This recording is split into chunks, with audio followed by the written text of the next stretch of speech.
बिस्मिल्लाहिर्रहमानिर्रहीम। अस्सलाम वालेकुम students, I am Qurratul Ayaz और आज स्टूडेंट्स हम चैप्टर 10 में टॉपिक स्टडी करेंगे इलेक्ट्रोकेमिकल सेल्स। हम देखेंगे कि इलेक्ट्रोकेमिकल सेल्स क्या होते हैं और उनकी क्या टाइप्स हैं। So let's start our lecture.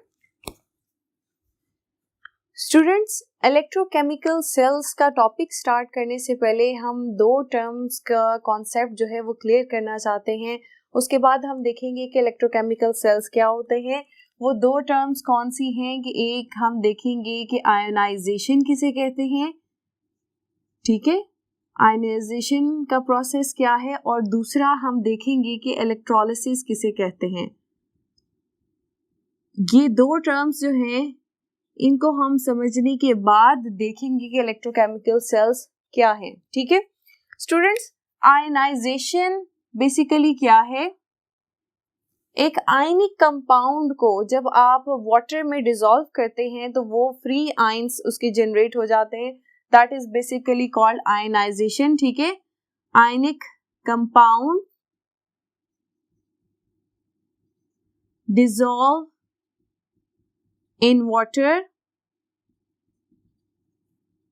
and generate free ions is called ionization, ठीक है। ये सिंपल सा प्रोसेस है, ठीक है। अब स्टूडेंट क्या होता है कि इलेक्ट्रोलिसिस और आयनाइजेशन में डिफरेंस क्या है? ये तो सिंपली हो गया कि एक आयनिक कंपाउंड को जब आपने डिसॉल्व किया, आप देख सकते हैं कि ये एक सिंपल आयनिक कंपाउंड को जब आपने वाटर में डिसॉल्व किया तो उसके आयंस बन गए हैं, ठीक है।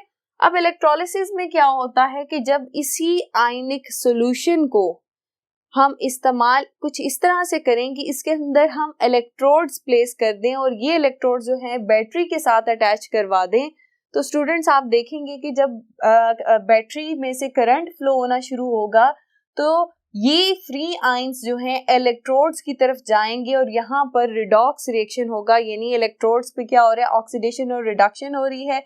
नेगेटिव आयंस जो हैं वो इलेक्ट्रॉन लूज कर रहे हैं, ऑक्सीडाइज हो रहे हैं, और पॉजिटिव आयंस जो हैं वो क्या कर रहे हैं? इलेक्ट्रॉन्स एक्सेप्ट कर रहे हैं, रिड्यूस हो रहे हैं, ठीक है। तो इस पूरे प्रोसेस को हम क्या कहते हैं? दैट इज द इलेक्ट्रोलिसिस, ठीक है। तो इलेक्ट्रोलिसिस हम कैसे कहेंगे? Movement of ions towards the electrodes and redox reaction takes place is called electrolysis, ठीक है। इलेक्ट्रोड्स की तरफ आयंस कब मूव करेंगे? जब बैटरी हमारी ऑन होगी। दूसरी बात स्टूडेंट्स की आयनाइजेशन के लिए आपको कोई कॉम्प्लेक्स सेटअप की जरूरत नहीं होती, आपने सिंपल बीकर लेना है, ठीक है ना। Beaker is used for ionization, यानी इसका कोई कॉम्प्लेक्स सेटअप नहीं है। और इलेक्ट्रोलिसिस में क्या होता है? इलेक्ट्रोकेमिकल सेल यूज होता है। इलेक्ट्रोकेमिकल सेल जिसका पूरा एक सेटअप है is used for electrolysis, ठीक है। तीसरी बात स्टूडेंट्स की आयनाइजेशन के प्रोडक्ट्स हमेशा हमें पता होते हैं, यानी प्रिडिक्टेबल होते हैं कि कोई भी आयनिक कंपाउंड है, से NaCl है, ठीक है, या कि NO3 है, तो ये मुझे बिल्कुल मालूम होगा कि आयनाइजेशन के बाद NaCl के क्या आयंस बनेंगे? Na पॉजिटिव और क्लोराइड नेगेटिव, और पोटेशियम नाइट्रेट में K पॉजिटिव और NO3 नेगेटिव 1, ये आयंस बनेंगे। यानी कि आयनाइजेशन के प्रोसेस में प्रोडक्ट्स जो होते हैं वो प्रिडिक्टेबल होते हैं। तो आप लिख सकते हैं कि प्रोडक्ट्स आर प्रिडिक्टेबल, जबकि इलेक्ट्रोलिसिस के प्रोसेस में सिर्फ तभी हम प्रोडक्ट्स को प्रिडिक्ट कर सकते हैं जब हमारे पास जो इलेक्ट्रोलाइट है, इलेक्ट्रोलाइट हम किसे कहते हैं? ऐसा सब्सटेंस जो अपने अंदर से इलेक्ट्रिसिटी गुजरने की इजाजत दे, यानी substance that allows current to flow through it, ठीक है। तो अगर वो इलेक्ट्रोलाइट जो है हमने वो जो सब्सटेंस है वो मोल्टेन फॉर्म में लिया है, ठीक है। मोल्टेन फॉर्म किसे कहते हैं? लिक्विड स्टेट को कहते हैं, ठीक है। इलेक्ट्रोलाइट की लिक्विड स्टेट होगी तो तब हम इलेक्ट्रोलिसिस की प्रोडक्ट्स जो होती हैं वो प्रेडिक्टेबल होती हैं। अदरवाइज अगर एक्वस सॉल्यूशन होता है तो प्रोडक्ट्स जो होती हैं वो प्रेडिक्टेबल नहीं होती, ठीक है। तो you can say products of electrolysis are not predictable, ठीक है, डिफरेंट हो सकती हैं। मैंने कहा कि अगर लेड ब्रोमाइड जो है that is in molten form, molten state में है, तो तब मैं इसकी प्रोडक्ट्स जो है प्रिडिक्ट कर सकती हूँ कि ये अपने रिस्पेक्टिव एलिमेंट्स में टूट जाएगा, यानी लेड जो है वो सॉलिड फॉर्म में हमारे पास सेपरेट हो जाएगा और जो ब्रोमीन है वो एज ब्रोमीन गैस जो है रिलीज हो जाएगा, ठीक है स्टूडेंट्स। ये बात हो गई कि आयनाइजेशन और इलेक्ट्रोलिसिस में क्या डिफरेंस है। अब बात करते हैं कि इलेक्ट्रोकेमिकल सेल्स क्या होते हैं।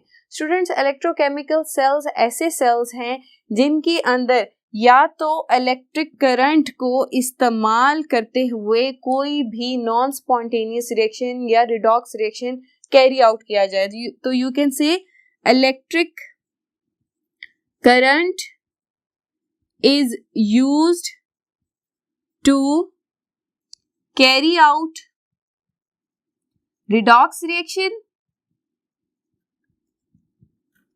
या फिर ऐसा इलेक्ट्रोकेमिकल सेल जिसके अंदर electric current is produced due to redox reaction, ठीक है। यानी दो तरह के इलेक्ट्रोकेमिकल सेल्स हो सकते हैं, ऐसे जिनके अंदर रिडॉक्स रिएक्शन को या केमिकल चेंज लाने के लिए हम इलेक्ट्रिक करंट को इस्तेमाल करें, और दूसरे ऐसे हो सकते हैं कि जिनमें केमिकल चेंज की वजह से इलेक्ट्रिक करंट जो है प्रोड्यूस हो, तो इस तरह के सेल्स को हम इलेक्ट्रोकेमिकल सेल्स कहते हैं। और ऐसे इलेक्ट्रोकेमिकल सेल्स जिनमें इलेक्ट्रिक करंट की जरूरत होती है रिडॉक्स रिएक्शन को करवाने के लिए, उन्हें हम क्या कहते हैं? Electrolytic cells. और ऐसे केमिकल रिएक्शंस जिनकी वजह से इलेक्ट्रिक करंट प्रोड्यूस होता है उन्हें हम क्या कहते हैं? गैल्वेनिक और वोल्टेइक सेल्स। ये दो टाइप्स होगी इलेक्ट्रोकेमिकल सेल्स की। स्टूडेंट्स, आज के लेक्चर में हम इलेक्ट्रोलाइटिक सेल्स पे फोकस करेंगे, ठीक है। हम देखेंगे कि इलेक्ट्रोलाइटिक सेल्स क्या हैं, उनकी वर्किंग किस तरह से है, ठीक है, और उनकी कंस्ट्रक्शन क्या है। ये सारी चीजें हम आज के लेक्चर में डिस्कस करेंगे।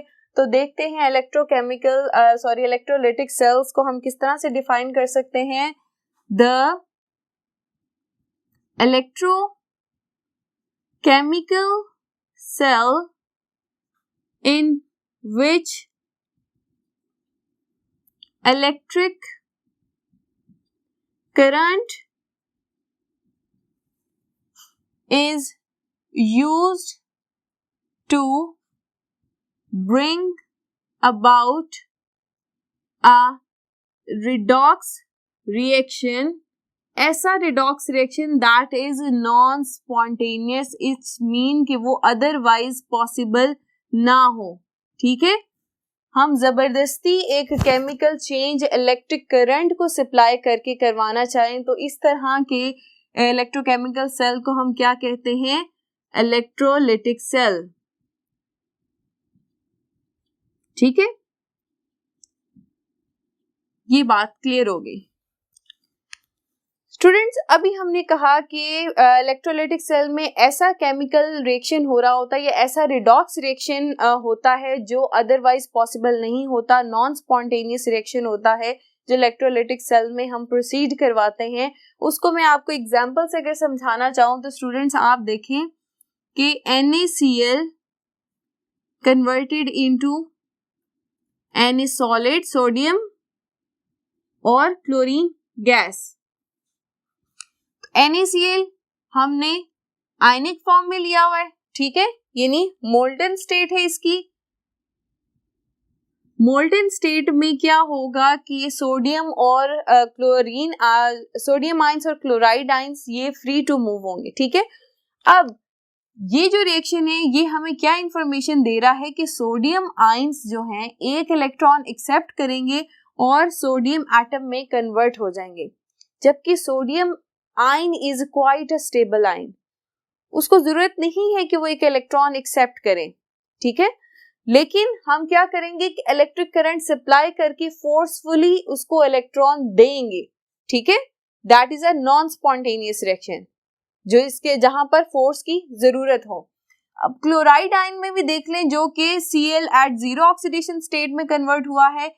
क्लोराइड भी बहुत स्टेबल आयन है, ठीक है, क्योंकि इसकी आउटर मोस्ट शेल जो है 8 इलेक्ट्रॉन्स कंप्लीट हो चुके हैं। अब ये अपना इलेक्ट्रॉन जो है वो छोड़ना नहीं चाहता, लेकिन हम क्या करेंगे अकॉर्डिंग टू दिस रिएक्शन कि हम इस क्लोराइड आयन से एक इलेक्ट्रॉन छीनेंगे, ठीक है।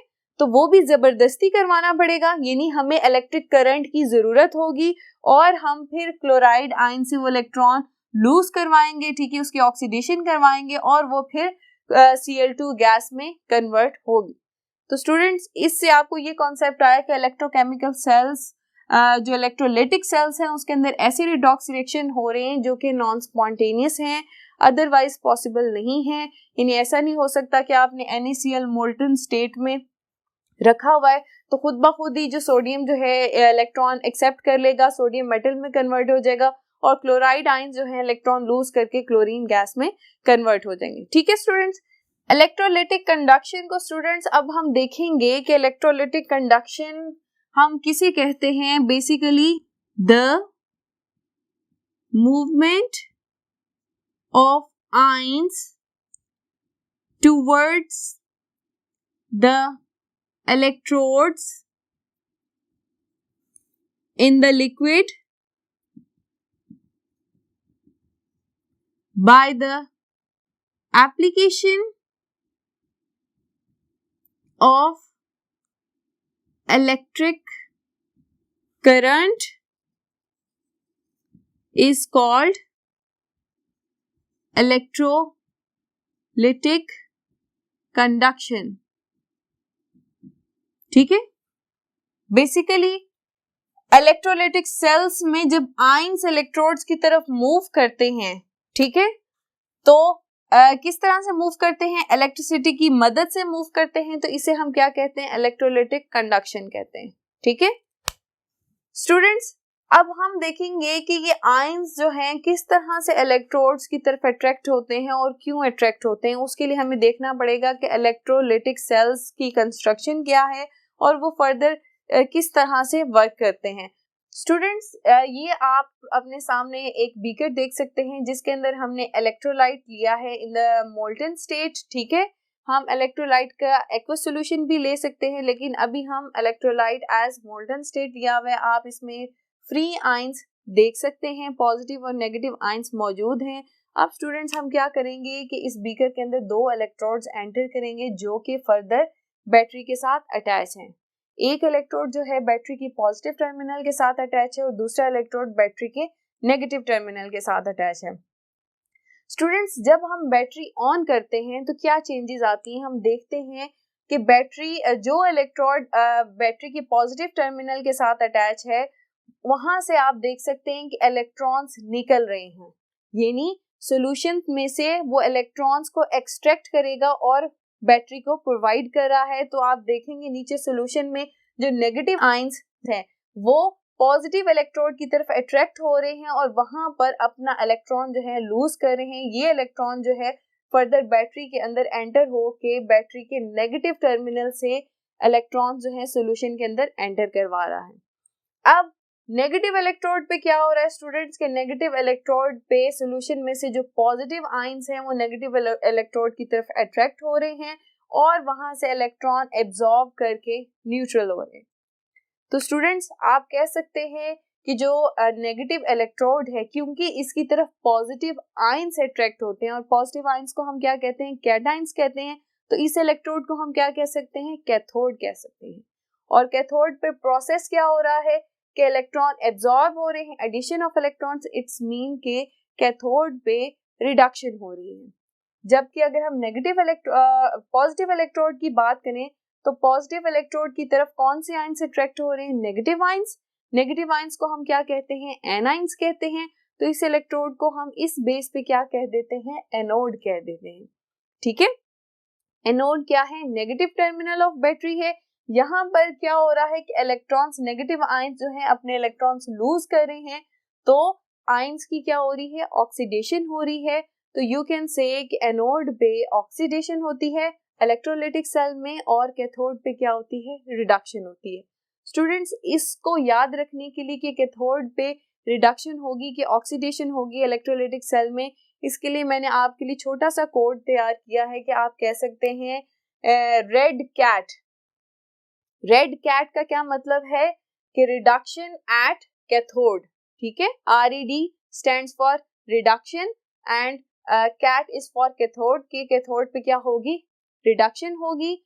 और दूसरा आपके पास क्या एक ट्रिकी सा सेंटेंस है, दैट इज एनऑक्स।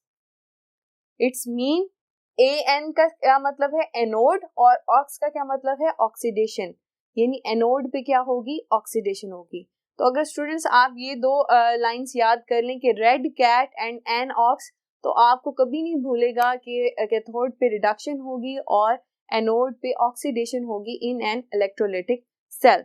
ठीक है, तो स्टूडेंट्स हम फर्दर लिख सकते हैं कि cathode red cat, it's mean के कैथोड पे क्या हो रही है, रिडक्शन हो रही है, और एनोड एनऑक्स, एनोड पे क्या होगी, ऑक्सीडेशन होगी।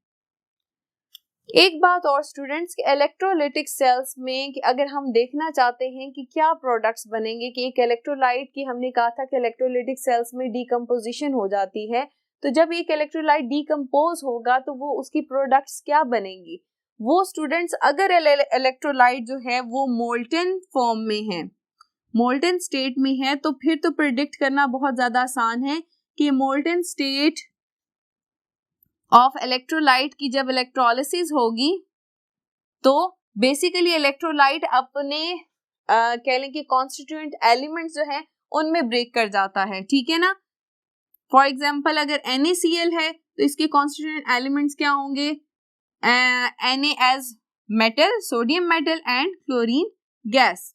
जबकि स्टूडेंट्स अगर आप इलेक्ट्रोलाइट जो है वो एक्वस सॉल्यूशन लें, एक्वस सॉल्यूशन ऑफ इलेक्ट्रोलाइट, ये जब आप लेते हैं तो फिर अक्सर औकात क्या बनता है कि हाइड्रोजन एंड ऑक्सीजन जो है एज प्रोडक्ट्स आती हैं। हर केस में नहीं आती, लेकिन ज्यादातर क्या होता है, हाइड्रोजन और ऑक्सीजन जो है ये प्रोडक्ट्स मिलती हैं। इसके लिए कुछ फर्दर एग्जांपल्स देखते हैं। स्टूडेंट्स प्रोडक्ट्स ऑफ इलेक्ट्रोलिसिस में जब हम इनर्ट इलेक्ट्रोड्स यूज करेंगे, यानी प्लैटिनम और ग्रेफाइट जो हैं ये इनर्ट इलेक्ट्रोड्स हैं। इनर्ट इलेक्ट्रोड्स का क्या मतलब है कि ये इलेक्ट्रोलिसिस में कोई पार्ट नहीं लेंगे। ठीक है, इनके ऊपर कोई रिएक्शन नहीं होगा, ये बिल्कुल इनर्ट है, इनके अंदर कोई केमिकल चेंज बेसिकली नहीं आएगा। तो स्टूडेंट्स आप ये सामने टेबल देख सकते हैं कि NaCl जब हमने मोल्टन स्टेट में लिया तो वो किस में कन्वर्ट हो रहा है, सोडियम मेटल और क्लोरीन गैस में। इसी तरह से लेड ब्रोमाइड है, वो भी मोल्टन स्टेट में है, तो प्रेडिक्टेबल उसकी प्रोडक्ट्स हैं कि लेड मेटल और bromide as bromine as gas जो है रिलीज हो रहा है। लेकिन स्टूडेंट जब हमने NaCl का एक्वस सॉल्यूशन लिया तो फिर प्रोडक्ट्स जो हैं वो चेंज हो गई हैं। फिर आपके पास क्या प्रोडक्ट्स आ रही हैं स्टूडेंट्स, आपके पास हाइड्रोजन गैस और क्लोरीन गैस जो है वो प्रोडक्ट्स के तौर पे सामने आई हैं। जबकि पोटाशियम नाइट्रेट जो इलेक्ट्रोलाइट है, इसको जब आपने एक्वस सॉल्यूशन इसका लिया है तो फिर आपके पास क्या प्रोडक्ट्स आ रही हैं, हाइड्रोजन और ऑक्सीजन आ रही। ठीक है, तो इसका मतलब है कि सिर्फ मोल्टन स्टेट में इलेक्ट्रोलाइट होगा तो ही आप प्रोडक्ट्स को प्रिडिक्ट कर सकते हैं। अदरवाइज एक्वस सॉल्यूशन में आप टेबल में देखें ज्यादातर केसेस में हाइड्रोजन और ऑक्सीजन बन रही है, लेकिन हम हर दफा ये नहीं कह सकते कि हाइड्रोजन और ऑक्सीजन ही रिलीज होगी। ठीक है, नेक्स्ट हम बात करते हैं कि जब हमारे इलेक्ट्रोड्स हैं वो रिएक्शन में पार्ट लें, ठीक है, इलेक्ट्रोलाइटिक सेल्स में हम ऐसे इलेक्ट्रोड्स यूज करें जो कि रिएक्शन का पार्ट हो, ठीक है, इलेक्ट्रोलिसिस में वो पार्ट ले रही हो, तो फिर हमारे पास क्या प्रोडक्ट्स आती है स्टूडेंट्स। एग्जांपल है, अगर हमने इलेक्ट्रोलाइट कॉपर सल्फेट सॉल्यूशन लिया हुआ है तो कैथोड हमारा क्या है, प्योर कॉपर है, और जो एनोड है वो हमने इम्प्योर कॉपर लिया हुआ है। तो फिर हमारे पास प्रोडक्ट्स आएंगी कि कॉपर आयंस जो हैं वो कन्वर्ट हो जाएंगे कॉपर सॉलिड में और डिपॉजिट होते जाएंगे, ठीक है, और एनोड पे क्या होगा, सॉलिड कॉपर जो है वो कॉपर आयंस में कन्वर्ट हो जाएगा और सॉल्यूशन में एंटर हो जाएगा, ठीक है। सिल्वर नाइट्रेट और नाइट्रिक एसिड का हमने एक्वा सोल्यूशन लिया है, इसमें भी क्या होगा कि सिल्वर जो है प्योर सिल्वर कैथोड बना हुआ है, तो इसके यहाँ पर क्या होगा कि सिल्वर आयंस इसकी तरफ अट्रैक्ट होंगे और क्या करेंगे, यहाँ पर सिल्वर एज सॉलिड डिपॉजिट होना शुरू हो जाएंगे, जबकि एनोड पे क्या होगा, सिल्वर सॉलिड से सिल्वर आयंस में कन्वर्ट होके सॉल्यूशन में एंटर हो जाएंगे, ठीक है। तो स्टूडेंट्स ये हमने देखा कि जब आपने यूज करना है ऐसे इलेक्ट्रोड्स जो कि रिएक्शन में पार्ट लेंगे तो फिर हमारे पास प्रोडक्ट्स कुछ इस तरह से आएंगी, और जब हम इनर्ट इलेक्ट्रोड्स लेते हैं तो फिर आपके सामने ये टेबल है, ये हमने अभी एक्सप्लेन किया था कि प्रोडक्ट्स कुछ इस तरह से आती हैं। स्टूडेंट्स फर्दर नेक्स्ट लेक्चर में हम देखेंगे कि इलेक्ट्रोलिसिस फ्यूज्ड सॉल्ट्स को इस्तेमाल करते हुए किस तरह से प्रोसीड होगी, और इसी तरह से अगर हम इलेक्ट्रोलाइट का एक्वा सॉल्यूशन लेंगे तो फिर जो इलेक्ट्रोलिसिस का प्रोसेस किस तरह से प्रोसीड करेगा। यहाँ पर लेक्चर ख़त्म करते हैं, अपना बहुत सा ख्याल रखिए, अल्लाह हाफिज़।